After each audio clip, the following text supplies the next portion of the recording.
Despacito. I'm joking around because Joe Biden thought it was good to come out in front of his audience yesterday, Latinos for Biden down in Florida, and start bopping or trying to bop to Despacito. Poignant that the song means slowly, or at least the title means slowly, because he is slowly eliminating himself from the race. And I saw some crazy things go on in the last couple weeks where Gavin Newsom has actually been praising Donald Trump for an amazing federal response to the fires and stuff and the emergency declaration out in California. And nobody knows what's going on out there better than my next guest, Omar Navarro, who joins us right now. Omar is a candidate for governor of California. He's also a small business owner, political strategist, and founder of United Hispanic America. And Omar, I got to ask you right off the top, isn't it offensive for an old 80-year-old white guy to go up in front of a bunch of Latinos, whoever they're for, and start dancing to Despacito? I mean, again, this is the same guy who said, if you're not black, if you don't vote for him, you're not black. And this is also the same guy who said Indians worked at 7-Elevens. So I expect that from him. Yeah, let's not forget that one. That was in Joe Biden's greatest hits. But also, you know, when he was addressing a big, Islamic American community, he said, hey, you know what? I love your religion so much. We got to teach more of that in our schools. At the same time, kids can't say the Pledge of Allegiance anymore. So this guy's all over the map, it seems. I mean, well, he's all over the map to give people what they please. I mean, this is why he's a politician. He goes to a certain crowd and he tells them what they want to hear. And a lot of things now in our society, politicians can't do that anymore because there's going to be a camera and people are going to record what they're saying, and they just can't go around anymore because of social media. The power of social media has really opened up the floodgate now where politicians got to really stick to certain issues, and they can't just doodle-daddle and flip-flop around. So, look, there's some news out today that people making over $100,000 in New York City, 40% of them are considering leaving the city. Okay, so those are all the taxpayers and the bigger earners who keep the city going. For the first time in more than a decade now, more people are leaving California than are coming in, right? Yeah, there's a lot of people are leaving the state of California. I mean, we have Elon Musk that took off to Texas. And again, industry is saying enough's enough. Small business owners are starting to get ticked off, and some of them are leaving the state.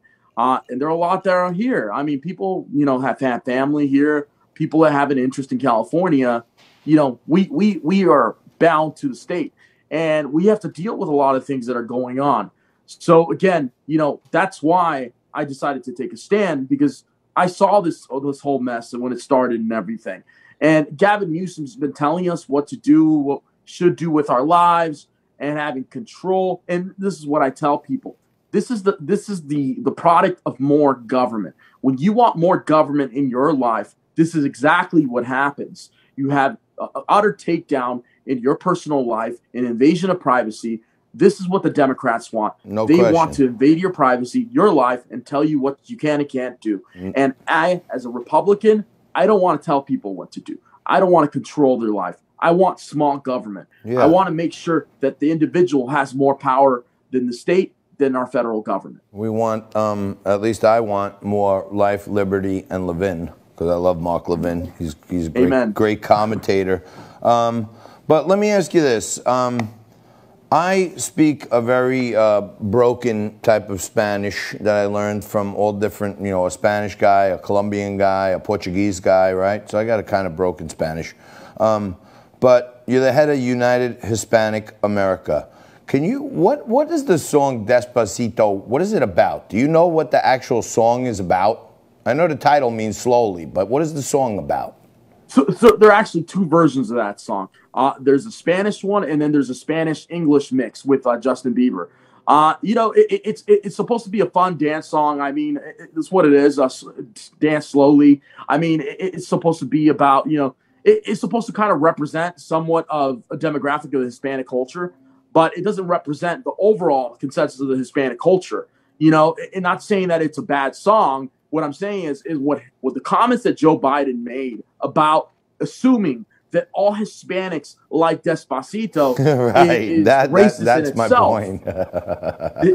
It's just like saying, oh, we all like mariachi. We all like some of that music they play in Mexico, where it's like very like everybody goes to Jose Tejas and Taco Bell. Yeah, basically. So it's like generalizing everyone, and you're generalizing demographics in the Hispanic community and assuming they're all the same. They all think the same.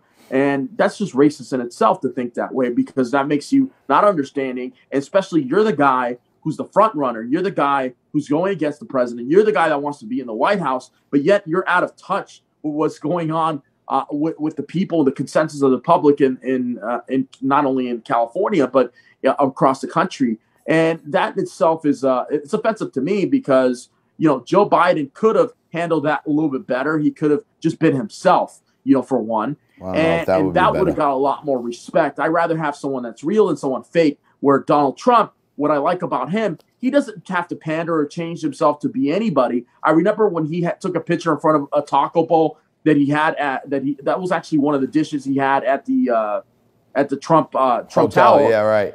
Yeah. So it's there. I've been there and I've ordered it myself. I know it's on the menu, and it was on the menu before he was even president. So when people made a big deal about it, big fuss about it, again, he wasn't pandering like Joe Biden was. Like Joe Biden assumed everyone likes Despacito. Yeah. And that's just not so. You know how many broken-hearted women probably hate hearing that song because they think about their ex-boyfriend or their ex-husband, and when they used to dance to Despacito and they were bailando Despacito. And they're no longer doing it. Yeah. This is the same guy, though.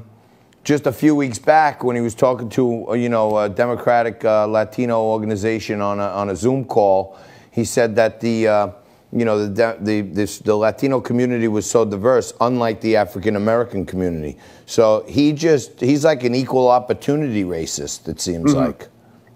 And that's the thing about Joe Biden.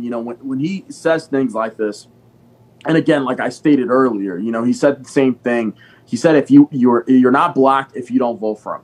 He assumed that Indians are working for 7-Elevens. He walks out to the Despacito song and assumes that all Hispanics are just gonna get on their feet and sing Joe Biden because he plays that song. I mean, it's just ignorant in itself to make those assumptions. I mean, look, at the end of the day, Joe Biden is burying a hole for himself. He's digging that hole, and it's getting pretty big. And people all across the country, I don't care who you talk to. I talk to Democrats here in the state of California, and there are Democrats that want nothing to do with Joe Biden. So Joe Biden is actually, the more he talks, that's his yeah, that's what I've been saying. Like, they can't hide him in the basement anymore because even the polls are skewed towards Democrats, but they see they're tightening up like real tight, and they got to put him out there. And the more they put him out there, the more he exposes himself. Omar, you the man. Thank you for joining us again. I told Nico we need you back all the time, so stick with us, and I appreciate you making some time.